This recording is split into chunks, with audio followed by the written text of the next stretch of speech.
The Council of Unified Worlds had existed for 3 millennia, a peaceful alliance of 47 species that had transcended the primitive urges of conflict through collective wisdom and technological advancement. War had become a distant memory, relegated to ancient texts and cautionary tales.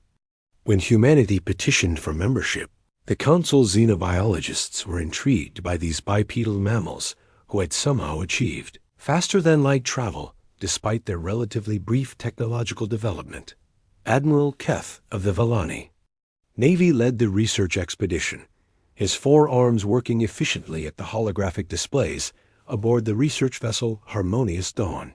The Vallani had been the first species to achieve galactic peace through negotiation rather than conquest, making them ideal candidates to study humanity's peculiar history.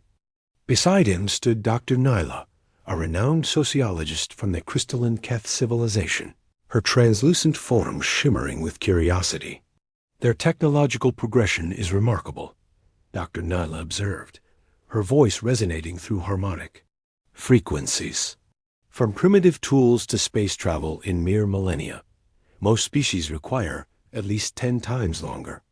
Admiral Keth nodded, his large black eyes reflecting the data streams. The acceleration is unprecedented. However, their historical records contain numerous references to something called warfare. The translation matrices suggest organized violence between groups of their own species. The concept was so foreign that the research team initially dismissed it as a translation error. Violence within a species was considered impossible by Council standards. Surely these humans meant something else entirely. Perhaps competitive sporting events or philosophical debates. The team's first breakthrough came when they intercepted human military training exercises near the outer rim of their solar system. What they witnessed defied all understanding of civilized behavior. Humans moved with coordinated precision, employing weapons designed specifically to harm other humans. The researchers watched in stunned silence as mock battles played out with startling efficiency. "They are fighting members of their own species," whispered Dr. Nyla, her crystalline structure flickering with disbelief. This cannot be real. But it was real, and it was only the beginning. As the research team delved deeper into human military history, they uncovered layer upon layer of strategic thinking that had been honed over millennia of conflict. The humans had developed concepts entirely unknown to the peaceful council: tactics, logistics, psychological warfare, and something called combined arms doctrine. Dr. Rax, the expedition's military theorist from the insectoid Hirane species, found himself completely overwhelmed. His compound eyes processed information at remarkable speeds. But human military strategy operated on levels of complexity that challenged his neural architecture. They have created an entire academic discipline around the study of war, he reported to Admiral Keth. Universities dedicated to military science. Professional soldiers who spend their entire lives preparing for combat. The humans had not simply stumbled into conflict. They had refined it into an art form. Their military academies produced graduates who could analyze terrain, predict enemy movements, and coordinate massive logistical operations spanning continents. They had written thousands of texts on strategy, from ancient philosophers to modern theorists, each building upon centuries of accumulated knowledge about organized violence. What truly disturbed the research team was the discovery that human innovation had been driven largely by military necessity. Their greatest technological leaps had occurred during periods of intense conflict. The same species that had given them space travel had also perfected weapons of mass destruction capable of rendering entire planets uninhabitable. Admiral Keth found himself studying human battle tactics late into the ship's night cycle.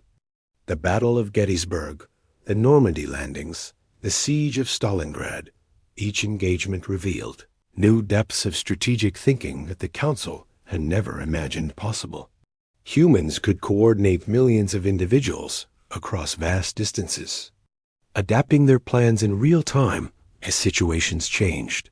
They had developed redundant command structures, contingency planning, and something called fog of war doctrine that assumed perfect information was impossible. Their generals think like our greatest scientists, Dr. Nala observed during one of their research sessions.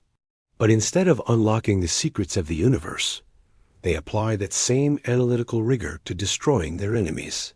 The implications began to terrify the research team.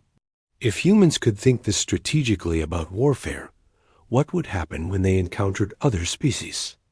The Council had welcomed dozens of new civilizations over the centuries, but none had possessed humanity's particular combination of intelligence, aggression, and military sophistication. Dr. Rex made the most disturbing discovery of all: human. Military doctrine included extensive studies of alien combat scenarios. They had already theorized about fighting non-humanoid species, developed weapon systems for space combat, and created detailed plans for defending Earth against potential invasion. The humans were not simply warriors. They were warriors who had spent decades preparing for the possibility of interstellar conflict. The research team's final report to the Council was unprecedented in its urgency. They recommended immediate and comprehensive diplomatic engagement with humanity, not from a position of welcoming new members, but from careful respect for a species that had weaponized strategic thinking itself. Admiral Keth submitted the report. With a heavy heart, the Council had spent 3,000 years building a civilization based on peace and cooperation. Now they faced the possibility that their newest potential members might be the most dangerous species the galaxy had ever encountered, not because they were evil, but because they were extraordinarily good at something the Council had forgotten: how to do. The humans were still waiting for their membership application to be processed, unaware that their greatest strength had become their most terrifying liability in the eyes of those they sought to join.